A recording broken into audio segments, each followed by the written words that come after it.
মসজিদে আরিশ।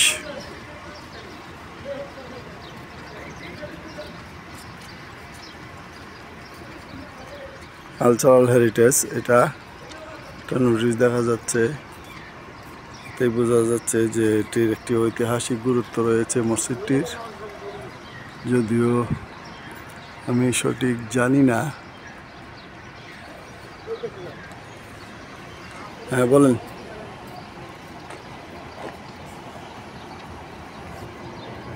মসজিদে আরিশ না, বলেন দুই কথা বলেন দেখি। মসজিদে আরিশ বলবো যখন সবাই একত্রিত হন আপনারা, তো সবাই সামনে রেখে ওই সময় ইনশাল্লাহ বলবো না।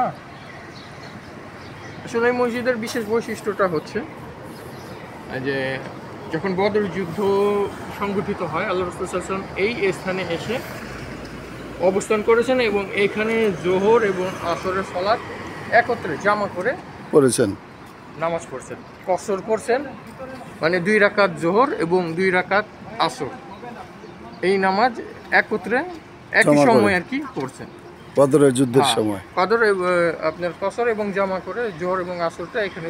তখন কি এটা মসজিদ ছিল?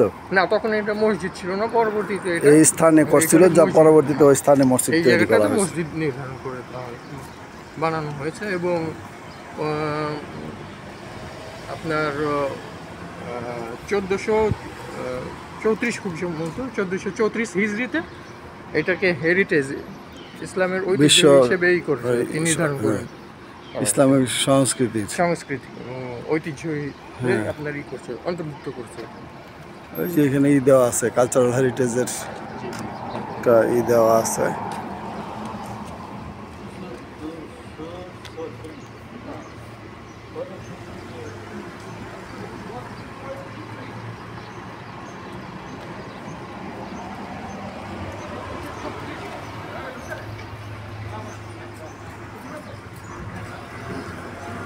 বিসমিল্লাহি ওয়াসসালাতু ওয়াসসালামু আলা রাসূলিল্লাহ আল্লাহুম্মা ইফতাহ লি আবওয়াবা রাহমাতিক।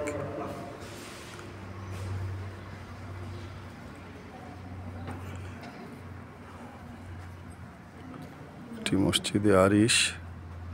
বদরের যুদ্ধের সময় এই জায়গাতেই রাসূলুল্লাহ সাল্লাল্লাহু আলাইহি ওয়াসাল্লাম সাহাবায়ে কেরামদের নিয়ে জোহর এবং আসর এখানে জমা করে পড়েছিলেন। পরবর্তীতে এখানে এই মসজিদটি গড়ে তোলা হয়, যার নাম মসজিদে আরিশ।